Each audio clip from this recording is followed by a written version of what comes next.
Oops.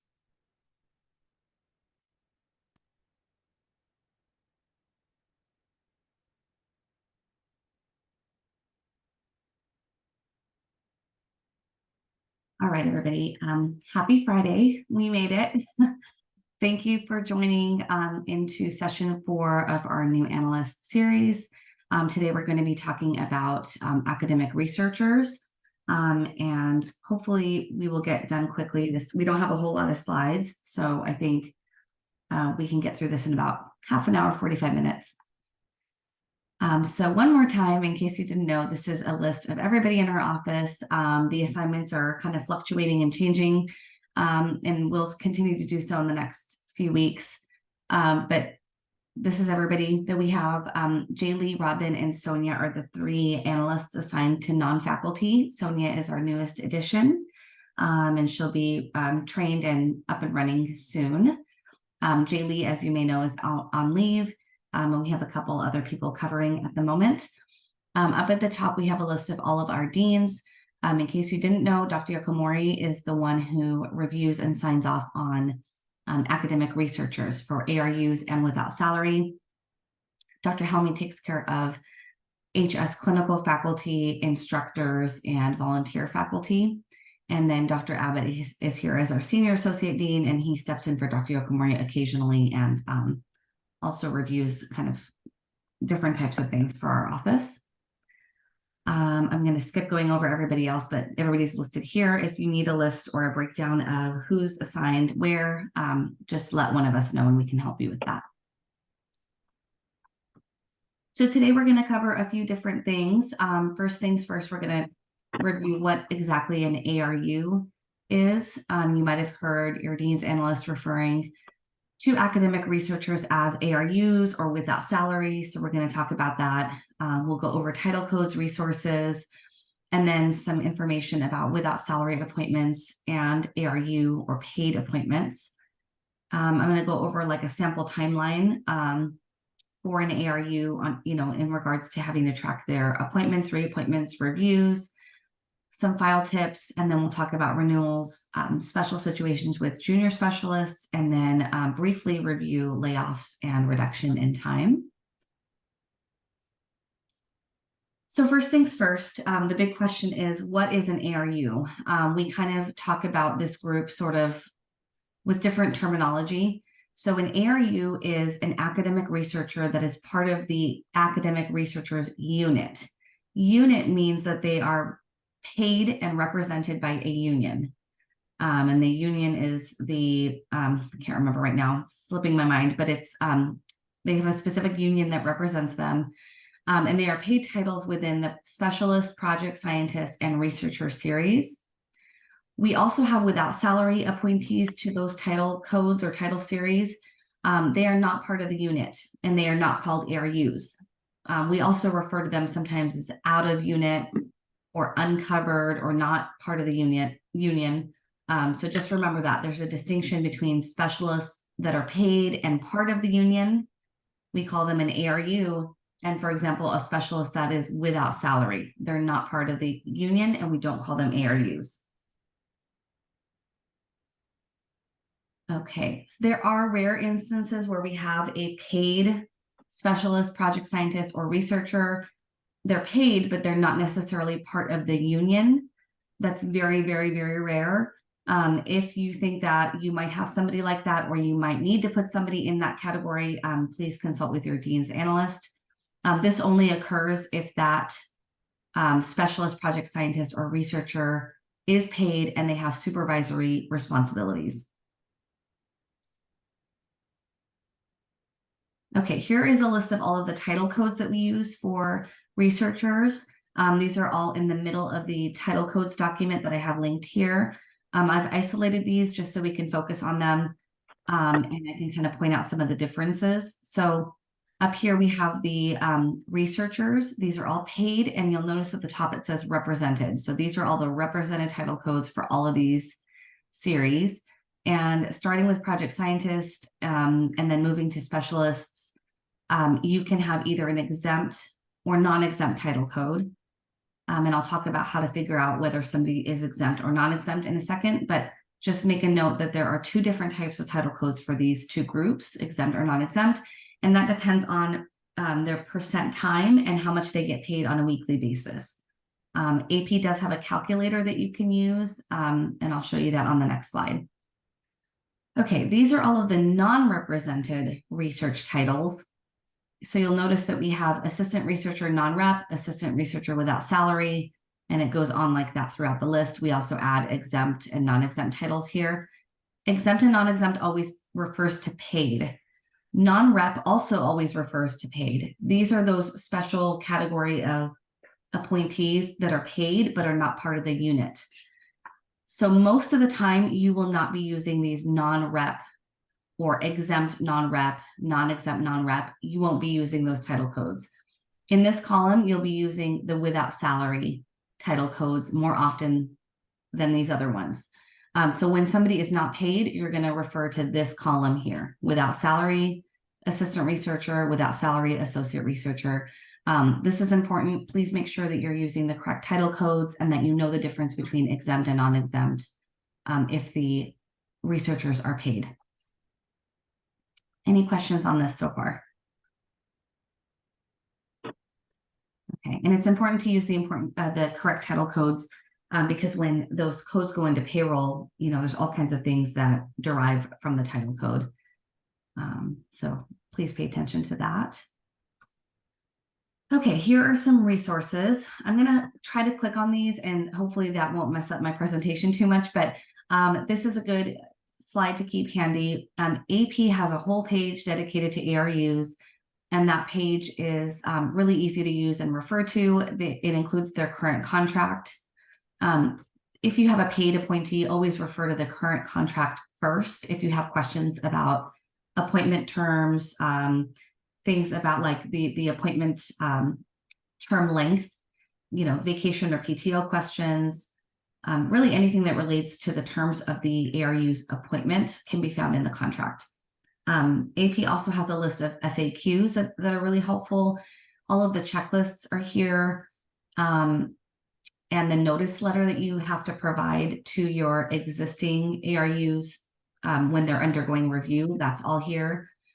Any layoff or reduction in time resources, and then the supervisory duties form is also on this page. That's when you think you might have an ARU that needs to be out of unit.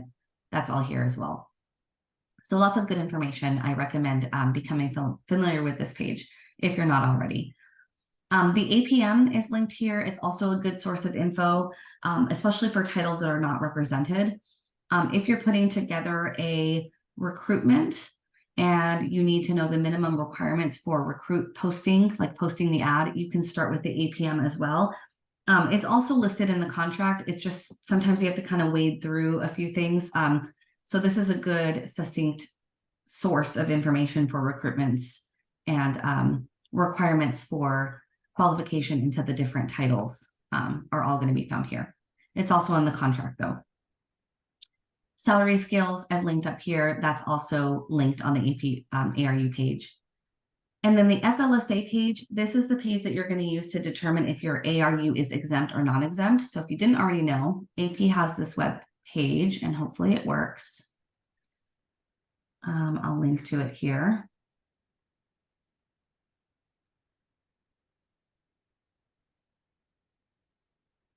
So this is the FLSA page, and you can read about what the guidelines are on the left side, but you can also quickly just look at the pay scale, type in the monthly pay rate. Let's say it's $45.50. I'm just pulling numbers out of the air, and then put in the appointment percent time. Oops, appointment percent time here. And it spits out the weekly pay rate, and it'll tell you whether it's exempt or non-exempt. Whoops, sorry guys. So it'll let you know if it's exempt or non-exempt, and then you go back to that title codes page and you can use the correct title series there.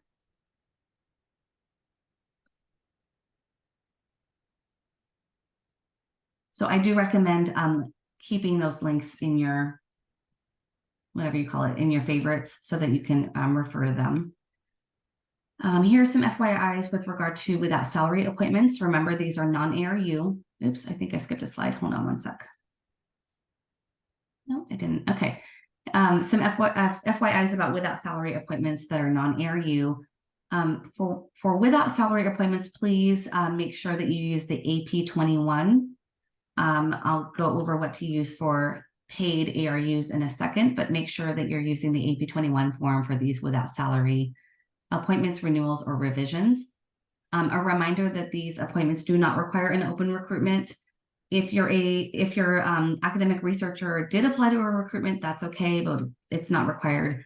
If you think that person might go from without salary to paid at some point, it might be a good idea to have them apply to an open recruitment. But just keep that in mind. We don't require one, so you can hire without salary a little bit quicker than you can hire paid academic researchers.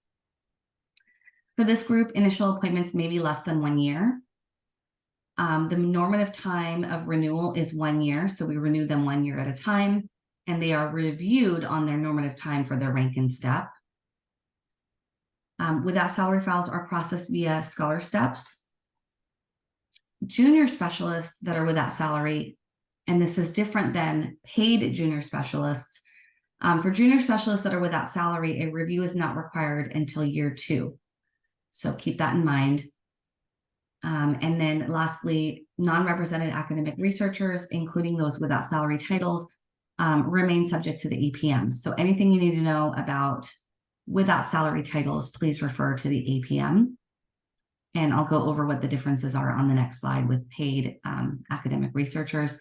This is a good slide to keep handy and refer to if you ever get confused about what the differences are, because there are some slight differences, that we see between without salary and paid appointees.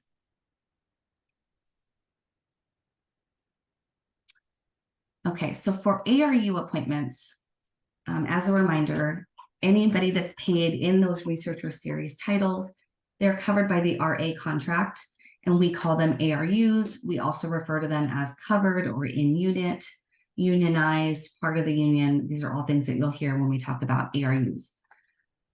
So for paid appointments, these always require an open recruitment. For this population, 30-day recruitments are preferred. However, if it's necessary, if you need to onboard somebody quickly, a 15-day search is permissible for specialist, project scientist, academic coordinator, and teacher UNEX series positions. Those last 2 titles are not part of the ARU union, but I'm including them here because they are referred to in this APP that I'm linking up right here. So if you ever forget, you can read the policy on AP's website by clicking on this link.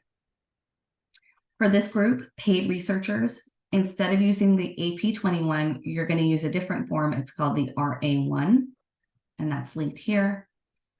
Per the contract for paid ARUs, the initial appointment and any reappointments must be for a minimum of 1 year. And they are a minimum of 1 year until you get to that first merit or promotion review. We're going to go over an example in a second, but when you get to that first merit or promotion review, after that, the ARU is reappointed for the normative time at rank and step. And after that, they're tied to the 7-1-630 schedule. There are some exceptions. If there are lack of work, lack of funds, or lack of programmatic need, that renewal might be a little bit shorter than 1 year, and that reason must be documented. If you have that situation, please consult with your dean's analyst. If after that initial first appointment, the department chooses to extend the appointment, the extension must be for at least a full year or until the first review action, whichever is sooner. And we'll talk about that again on one of the next slides. Another exception to the length of the appointment is visa restrictions. If you were on my call yesterday, I talked about postdocs and how we are no longer restricting the initial appointment due to visa. We haven't been told that yet from AP with regard to this population. That might come down in the future. I don't know, but for now, just keep this in mind. Again, if you are ever confused about the differences between paid ARUs and non-paid without salary academic researchers, this slide and the last slide are good ones to refer to. And if you have questions, just reach out to your dean's analyst. Okay, continuing with the ARUs and FYI, the workload must be commensurate with the appointment percentage that is assigned in payroll, and that percent assigned in payroll must be a whole number, not a decimal. So for example, when you appoint somebody in the ARU, that is an ARU, you have to give them a whole number. You can't say, okay, your appointment percentage is 75.38%. It has to be 75%. And that percent time that they're assigned has to coincide with the actual work that they're doing. So if they're expected to have a 4-day work week, Monday through Thursday, the appointment percentage should reflect 80% time. The appointment percent should not be backed into using funding dollars. So if you only have a set amount of money and you can't pay them any more than that, then you shouldn't use that to determine the percent time that you're assigning to the ARU. So keep that in mind. If we see that at the dean's office, we will send the file back and ask you questions about that. Also, and kind of a difference between paid junior specialists and non-paid junior specialists.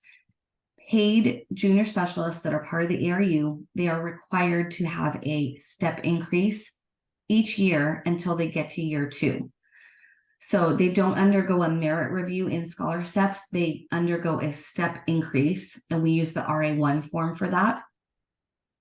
So junior specialists have a step increase after year 1, then after year 2, they have a rank increase to assistant specialist. At that point, since they've had their review and they're at the rank of assistant specialist, then that appointment is tied to the 7-1 and 6:30 schedule. And we are required to appoint them to the normative time. So they have a 1-year appointment to junior specialist step 1, another 1-year renewal to junior specialist step 2, and then after that they get a rank increase to assistant specialist, and then they're appointed 2 years at a time per the normative time at rank and step. Anybody have questions about anything that I just went over? Does that all make sense?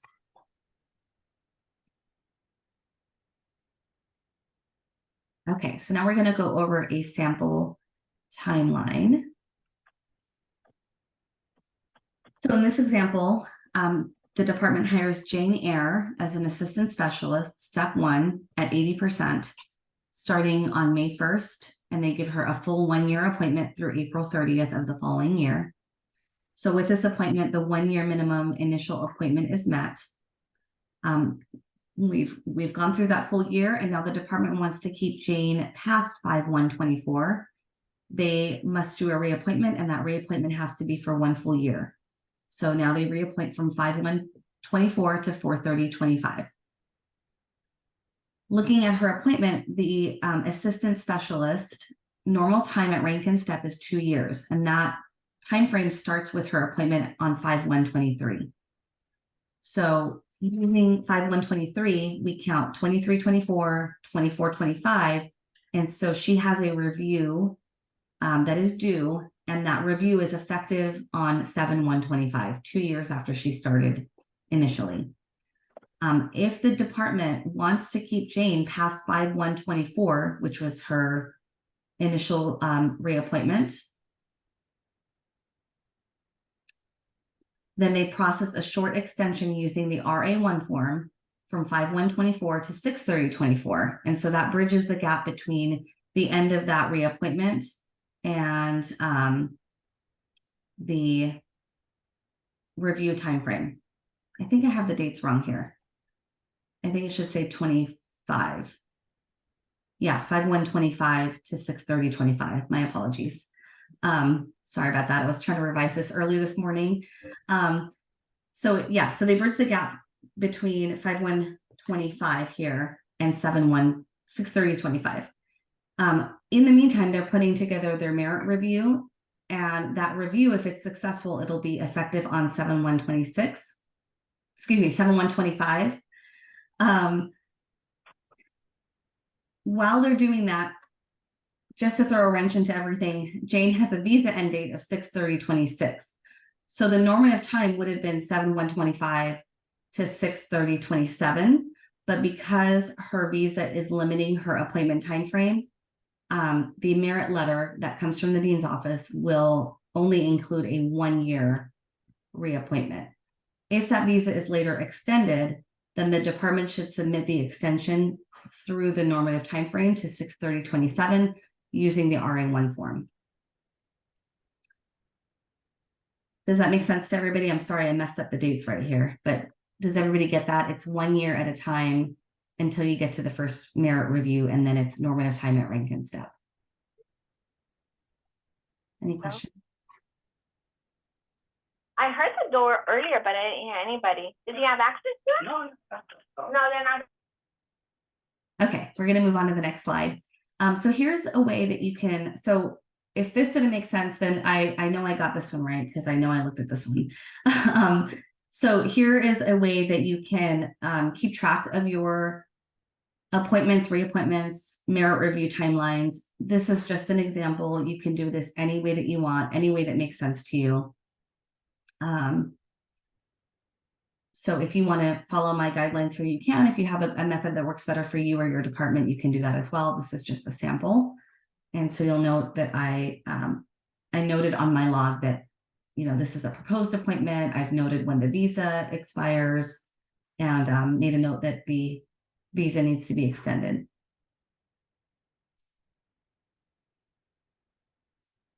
Okay, continuing on with the file tips, please make sure you use the RA1 form for ARUs. Make sure you download a brand new form from AP's webpage for each action. Sometimes AP makes updates, so it's important to go online and use a new form each time. Also, sometimes we see departments kind of using an old form and like reusing it, you know, editing it and reusing it for new actions. And when you do that, sometimes you miss things. So it's a good idea to just use a new form each time. Just a reminder, for off-scale salaries, if you are granting an off-scale salary to one of your ARUs, the VP is the final authority for all off-scale salary increases that were not provided during a scheduled review. The dean's office is the final authority for off-scales that are granted at appointment time. So if you do have one of those off scales, just keep this last bullet here in mind. And then any off scales that are provided during a review should be considered based on professional achievement and availability of funding. If you have questions about off scales, reach out to your dean's analyst and we can help you figure out whether it's okay or not and whether who the final authority is on any off scale. Okay, just a couple of reminders on ARU review files. The 23-24 ARU review file deadline is coming up. It'll be here before you know it. The file deadline is December 1st, and that includes promotions, non-reappointments, above scale actions. These are all above scales are for faculty, but I'm including it here so that you're aware. But basically for ARUs, any merit promotions, reappointments, they're all going to be due 12/1. All of the review files must come forward on scholar steps, except, again, appointments or non-reappointments, split appointments, and junior specialist ARUs. You're going to use the RA1 form for those junior specialist step increases or rank increases. Please note that the ARU contract requires a 6-week notice of materials due for a review file. So even though the documents are due on 12/1 to our office, you have to start working on those well in advance, and the ARUs have to be notified 6 weeks in advance before the materials are due to you. So keep that in mind. AP has a template letter that you can use to notify them. Please use that template to request the materials from the ARU and make sure to document when you provide that to the ARU in case there are any questions later. Okay, now we're going to focus on junior specialists. As I mentioned before, for junior specialists that are ARUs, or I might have mentioned this before. Yeah, please make sure to mute yourself. Thank you. Okay, so for initial appointments, junior specialists, they may be less than 1 year due to programmatic need, visa limitation, or lack of funding. However, any reappointment must be for 1 full year. And as a reminder, again, junior specialists may only remain at each step for 1 year. If they are reappointed for a second year, at that time, they must receive a step or rank increase. And then they are tied to the normative time if they get ranked up to assistant specialist.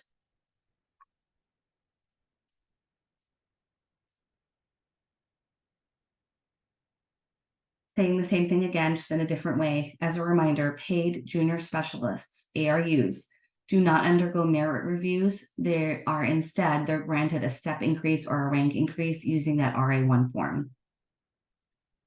If they're hired at junior specialist 1, a step increase to junior specialist 2 is required after 1 year. If they're hired at step 2, then a rank increase and evaluation to assistant specialist step 1 is required after 1 year. So here's a sample trajectory for those paid junior specialists.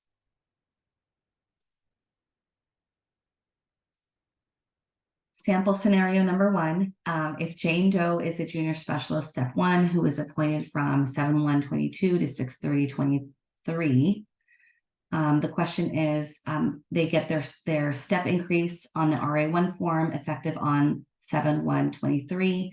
The department only has funding through the end of July. Could the department renew Jane's position for only that 1 month due to funding from 7/1 to 7/31? And the answer to that question is no. They have to give that full year. The contract requires that the renewal is made for the duration of time that is equivalent to their normative time at step. And so for junior specialists, that is 1 year. So the potential options, if there is no funds, left to pay this person, is either the department does not renew and the appointment ends on the term end date of 6/30, or if the department is awaiting a funding decision, they would do that step increase, give them that renewal of 1 year.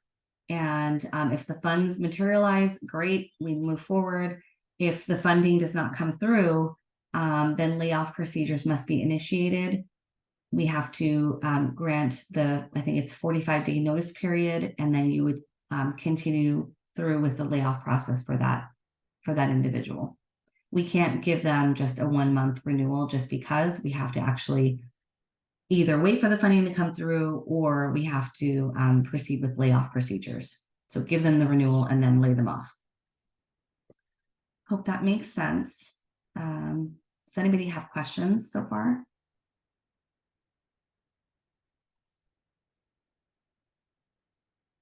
Okay, I'm going to go through layoff procedures really quickly. A layoff versus a reduction in time. Sometimes we have questions about this, and a lot of times people get confused on what is a layoff versus what is a reduction in time. So a layoff is defined as an involuntary separation due to a change in programmatic need, and that occurs within the term of the appointment. So the appointment ends before the term end date. And this is when it's involuntarily reduced or ended due to a change in programmatic need. A separation or a non-reappointment occurs after the term end date. So an academic researcher with a term appointment is considered separated from employment at the expiration of that appointment. So if they have a term end date of June 30th, they're separated on June 30th unless they are given a reappointment. Okay, so the separation at the end of that term does not constitute a layoff. It's considered a non-reappointment. So for a layoff or reduction in time, AP has these handy forms on their website, which I've linked here. The first thing that the department should do is complete a proposal form and complete the draft notice of layoff or notice of reduction in time. There is specific language in that notice of layoff or reduction in time, depending on whether the appointee is exempt or non-exempt, so please pay attention to that. The university has to provide notice to the ARU at least 45 days in advance of the effective date of the layoff or reduction in time. So please keep that in mind. We do take time to review these, and if we have to send them back for corrections, that takes additional time. So if you give us a proposal and layoff notice, 50 days in advance of the effective action, and we have to send it back for correction, that's not enough time. Then we would have to push back the layoff or reduction in time date. We recommend giving the dean's office at least 5 to 10 days to review your layoff documents.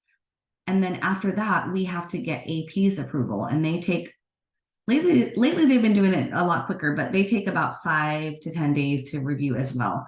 So we recommend sending any layoff documents at least 60 days in advance of the adverse action. Okay, so make sure you time that out. So you have to take into consideration both the 45-day notice period to the ARU and the review time by the dean's office and the Office of Academic Personnel.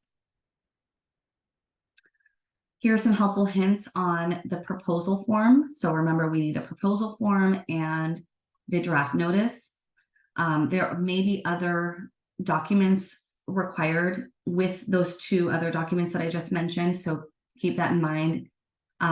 So on the proposal form, you should list all the individuals in the department with the same title series as the individual that is being proposed for layoff. Seniority can be determined by those paid on the same grant or funds, if the reasoning is for lack of or loss of funds.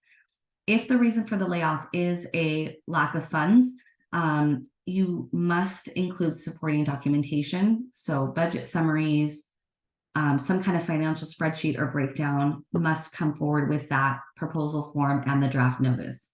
And it's noted right there on the form, by the way. So make sure that you keep that in mind. If you have to revise a reduction in time, even if you are increasing their percent time, we have to do an additional notice to the ARU. So if you do have to change it, please consult with your dean's analyst and we can tell you what is required.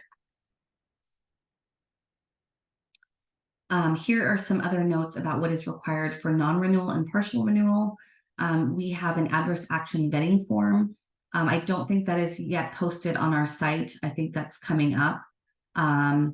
But if you need a copy of that, please reach out to your dean's analyst. We can provide that for you.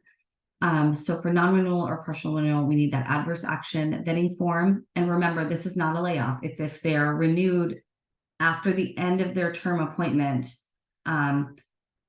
but they're not renewed at the full percentage that they were in the past. So if you have an ARU with an end date of 6/30 and starting on July 1st, you cannot renew them at their full appointment percentage. So if they were 100% and you can now only renew them at 80%, that's called a partial renewal. So for partial renewals and non-renewals, you would complete this adverse action vetting form. And then there are some other notices required if they have been appointed 8 years or more consecutively in the same series. For all other ARUs, so you would complete the notice of action and notice of intent, or if they have been appointed for less than 8 years of time, there's a courtesy 30-day notice. This is all spelled out on AP's webpage, but this is here for you to refer to as well. So there's different notice requirements and forms required if it is a non-renewal and partial renewal, and it's all listed here. Okay, so vetting is required for certain types of adverse actions. While vetting is not required for the layoffs that we just went over, they are required for non-reappointments and for partial renewals. And what vetting means is that AP reviews our documents and they share it with other offices on campus to make sure that there's no other actions or no other grievances pending by the person that's going to be not reappointed or partially renewed. I don't know why we don't vet for layoffs, but we don't. It's just reviewed by the AP analyst. But in either case, when we require vetting, that requires additional time by AP. So again, if you're going to process a non-renewal or a partial renewal, please build in extra time for review by the dean's office and AP. If there's a 30-day notice required or a 45-day notice required, pad that time with the notice that's required by the two offices, because especially when netting is required, that does require some extra time. So please keep that in mind. Okay, for non-ARUs, we have, well, for ARUs and non-ARUs, we have these instructions also listed in our SOM renewals that we send out annually. So these are posted online. You can click on the link. Please make sure to review those. That these contain a lot of helpful information as well.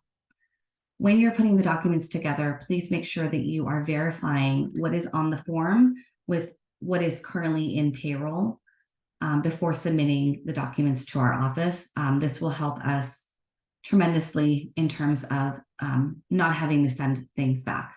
So make sure that you have all your documents ready, that they are filled out completely and accurately, and that you've checked that against what is in payroll before sending them over to us. Okay, here is a scenario. Sometimes departments come to us and they don't have funds to continue the ARU's appointment. And so the question is, when a department needs to lay off an ARU due to lack of funding, is it appropriate to place this person into a without salary title after the layoff has occurred so that they can continue working for the department? The answer to this is no, absolutely not. Academic researchers, ARUs, cannot alternate between paid and without salary titles, even after a break in service. They can go from without salary to paid, but once they go from without salary to paid, they are part of the ARU unit, and they are now subject to the union rules and the contract guidelines.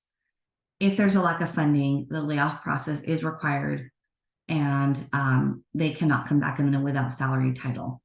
Even if it's voluntary, even if the ARU wants to do the work, they absolutely cannot come back. If they come back, they have to be paid, and they have to do work that was similar to what they were doing previously. Any questions about this? Has anybody had that situation?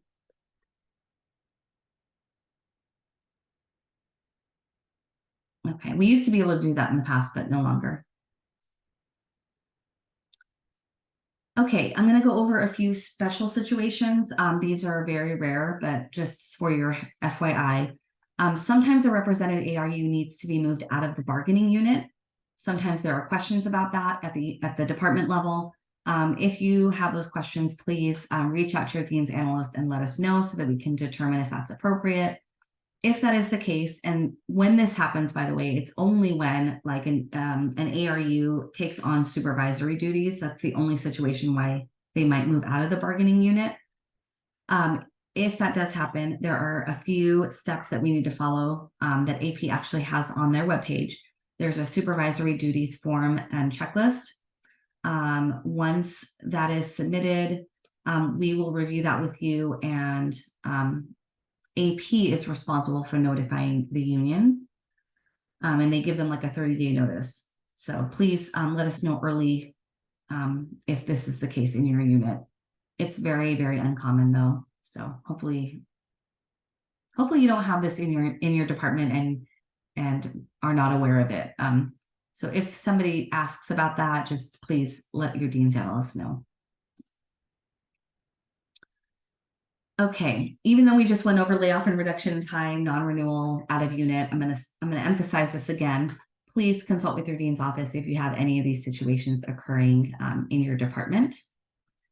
And then the best practice, if you have never done a layoff or a partial renewal, non-renewal before, best practice is please, before you get started on selecting an effective date or getting started on the paperwork, just consult with your dean's analyst so we can confirm with you what the timelines are and what is required. That way we can kind of save time at the end with the back and forth between dean's analyst and the department. The more complete and accurate those documents are when they come to our office, the less time that we have to spend reviewing and going back and forth, and the quicker we can get the layoff or the non-renewal initiated for you.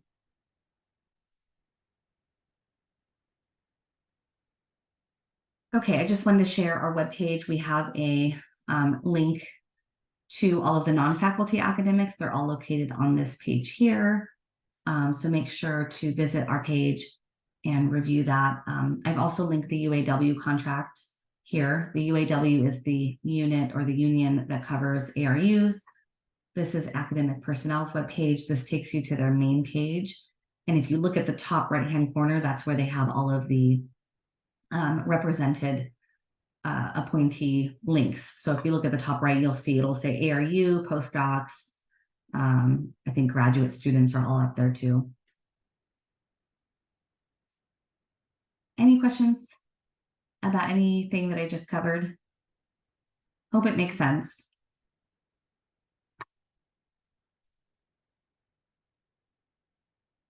Okay, if you do have questions,